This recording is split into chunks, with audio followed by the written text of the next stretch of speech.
Guys मैंने आपको उस दिन हेट्रोसाइक्लिक कंपाउंड्स करवाए थे तो मैंने इसके बाद स्ट्रक्चर ऑफ पाइरोल से शुरू करना था। तो मैं इतना बड़ा चैप्टर एकदम से तो नहीं मैं फटाफट कंप्लीट करवा सकती क्योंकि मैंने क्या कहते हैं मैं ऑक्सीडेशन एंड रिडक्शन चैप्टर भी पढ़ रही हूँ साथ साथ। तो इतना बड़ा चैप्टर मेरे लिए तो पॉसिबल नहीं होगा कि मैं इकट्ठा सारा करवाऊँ। तो मैं आज आपको एक एक टॉपिक रोज़ का करवाऊँगी इसमें से। तो स्ट्रक्चर ऑफ पाइरोल हम पढ़ते हैं आज, ठीक है। स्ट्रक्चर ऑफ पाइरोल का फॉर्मूला होता है C4H5N, ठीक है। C4H5N होता है पाइरोल का फॉर्मूला। पाइरोल का फॉर्मूला क्या होता है? C4H5N होता है। Exhibits the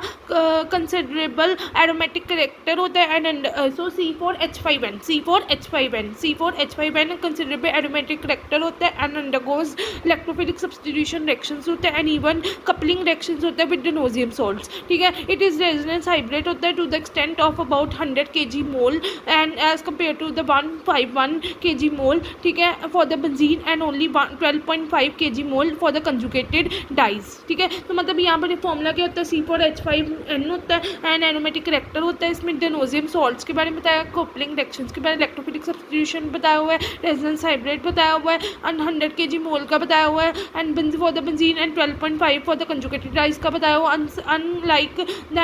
amines the pyrrole lacks basic character इसमें नहीं होता एंड क्या कहते हैं वेट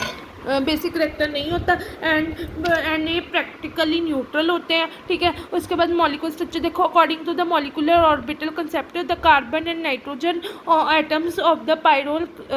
जो कार्बन इसमें कार्बन होता है और नाइट्रोजन होता है। कार्बन भी ये देखो, नाइट्रोजन ये देखो। अगर मैं आपको बताऊँ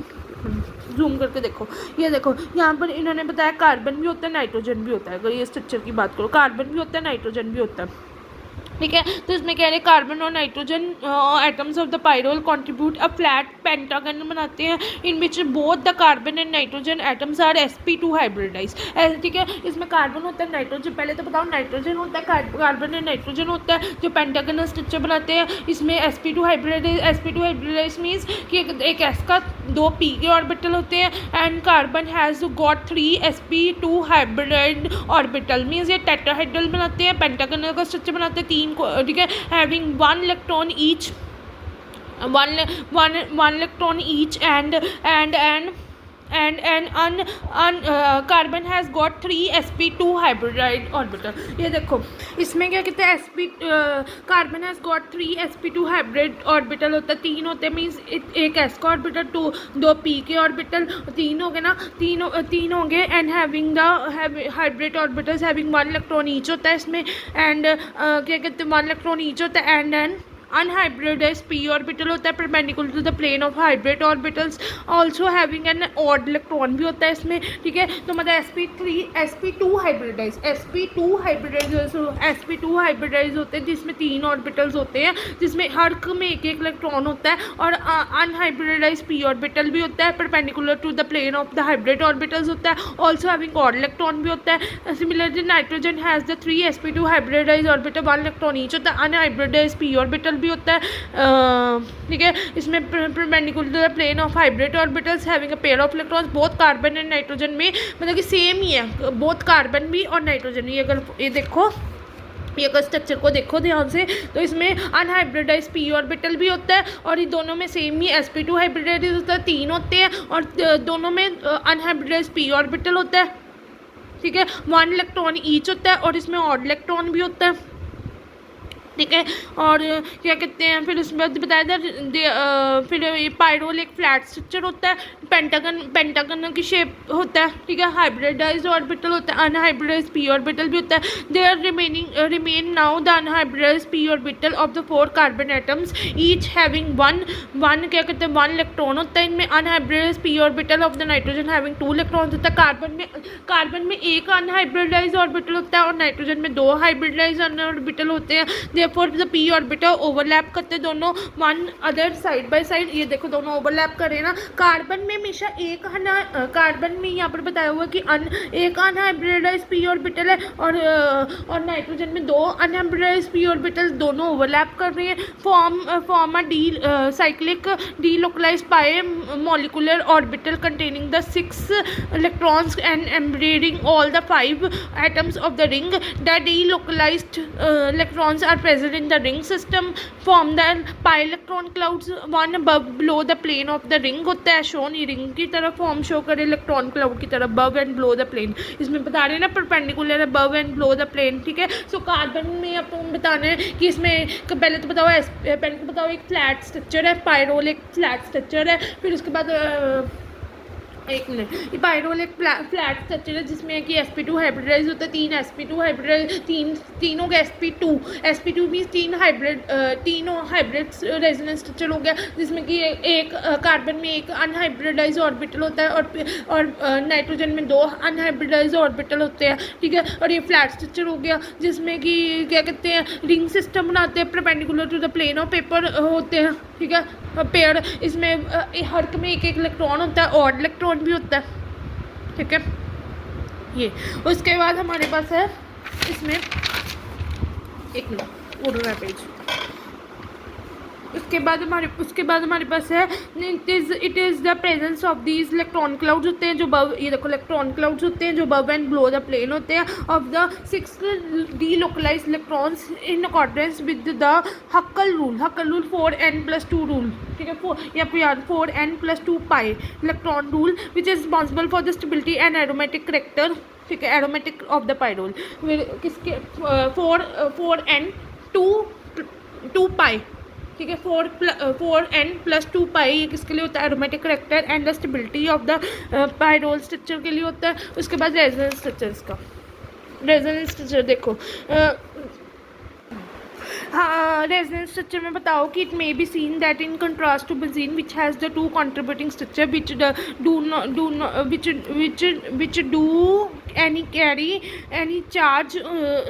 pyrrole has only 1 contributing structure होता है without involvement any charge pyrrole में सिर्फ एक contributing structure होता है pyrrole has only 1 contributing structure होता है without any charge pyrrole has only 1 relatively more stable होता है contributing structure मोस्ट ज़्यादा स्टेबल होता है against 2 in case of benzene pyrrole एक ज़्यादा स्टेबल है अगेंस्ट बेंजीन पायरोल में एक ही contributing structure होता है पायरोल ज़्यादा स्टेबल है बेंजीन से that's why the resonance energy of pyrrole is much less than the benzene than that of the benzene ठीक है तो पायरोल एक ही कंट्रीब्यूटिंग स्ट्रक्चर्स है ठीक है पायरोल एक क्या कहते हैं जैसे बेंजीन में तो 6 कंट्रीब्यूटिंग स्ट्रक्चर्स होते हैं ना ऐसे पायरोल में एक ही कंट्रीब्यूटिंग स्ट्रक्चर है पर पायरोल ज़्यादा क्या कहते हैं ज़्यादा स्टेबल है एज़ कम्पेयर टू बेंजीन और that's why resonance energy of pyrrole much कम होती है देन बेंजीन से measurement of the bond lengths supports to the resonance hybrid of the pyrrole the carbon nitrogen bond length in the pyrrole इतनी है which is much shorter than the carbon nitrogen single bond length इतनी है this clearly indicates that the carbon nitrogen bond in the pyrrole has got the double bond character इसमें double bond character होता है studies have involving the measurement of the dipole moment and UV and PMR spectrum further confirm the resonance hybrid structure अब फरान के structure हम कल करेंगे ठीक है सो मैं आपको एक बार पायरोल के बारे में बता देती हूँ पायरोल में उन्होंने पायरोल के बारे में बता देती हूँ पायरोल का फॉर्मूला C4H5N होता है एरोमेटिक करेक्टर दिखाता है इलेक्ट्रोफिलिक सब्स्टिट्यूशन के बारे में बताया हुआ है फिर उसके बाद उन्होंने इसमें क्या कहते हैं रेजोनेंस स्टेबलाइज्ड के बारे में बताया रेजोनेंस हाइब्रिड के बारे में बताया हुआ है इसमें उन्होंने स्ट्रक्चर बताया हुआ है कि कार्बन और नाइट्रोजन का बना होता है इसमें फ्लैट स्ट्रक्चर होता है कार्बन में sp2 हाइब्रिडाइज होता है अनहाइब्रिडाइज p ऑर्बिटल होता है एक अनहाइब्रिडाइज p ऑर्बिटल होता है perpendicular to the plane of paper होता है फिर उसके बाद नाइट्रोजन में दो अनहाइब्रिडाइज p ऑर्बिटल होते हैं नाइट्रोजन में 2 इलेक्ट्रॉन्स हर में इलेक्ट्रॉन तो होते ही होते हैं और इलेक्ट्रॉन्स भी बनाते हैं perpendicular to the plane of paper होते हैं इलेक्ट्रॉन क्लाउड्स इसमें delocalized pi molecular orbital containing the electrons होते हैं इलेक्ट्रॉन क्लाउड के बारे में बताया हुआ है फिर इसमें इलेक्ट्रॉन क्लाउड में 6 डीलोकलाइज्ड इलेक्ट्रॉन्स जो हक्कल रूल 4n+2 पाई इसमें एरोमेटिक करेक्टर और स्टेबिलिटी ऑफ पायरोल बता रहे हैं पायरोल कहता है कि पायरोल एक ही कंट्रीब्यूटिंग स्ट्रक्चर होता है पायरोल में पर बेंजीन के 6 कंट्रीब्यूटिंग स्ट्रक्चर्स होते हैं पायरोल का एक ही कंट्रीब्यूटिंग स्ट्रक्चर होता है दैट्स वाई पायरोल ज़्यादा स्टेबल है एज़ कम्पेयर टू बेंजीन से और क्या कहते हैं बट इसका रेजोनेंस एनर्जी ऑफ पायरोल कम है बेंजीन से ठीक है फिर इसके बॉन्ड लेंथ के बारे में बताया हुआ है, और इसमें बताया हुआ है कि कार्बन और नाइट्रोजन में बॉन्ड लेंथ जो होती है इसमें डबल बॉन्ड करेक्टर शो किया हुआ है उन्होंने, ठीक है। और इसमें बस कार्बन और नाइट्रोजन के ऊपर मैं याद रखना, कार्बन और नाइट्रोजन में जो बॉन्ड दिखाया हुआ है इसमें sp2 हाइब्रिडाइज होता है, अनहाइब्रिडाइज p ऑर्बिटल होता है। कार्बन में एक ही अनहाइब्रिडाइज p ऑर्बिटल होता है, बट नाइट्रोजन में 2 अनहाइब्रिडाइज p ऑर्बिटल होता है, परपेंडिकुलर प्लेन ऑफ पेपर होते हैं। इलेक्ट्रॉन क्लाउड के बारे में बताया हुआ है, ठीक है। इसमें हर में एक एक इलेक्ट्रॉन होते हैं, बट इसमें ऑड इलेक्ट्रॉन्स भी होते हैं। पेंटागन स्ट्रक्चर शो करता है, ठीक है।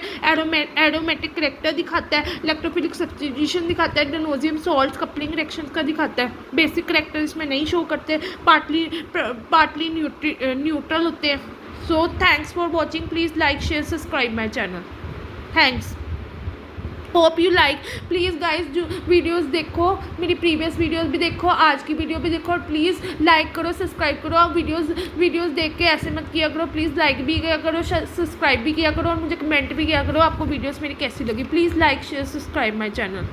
Thanks for watching.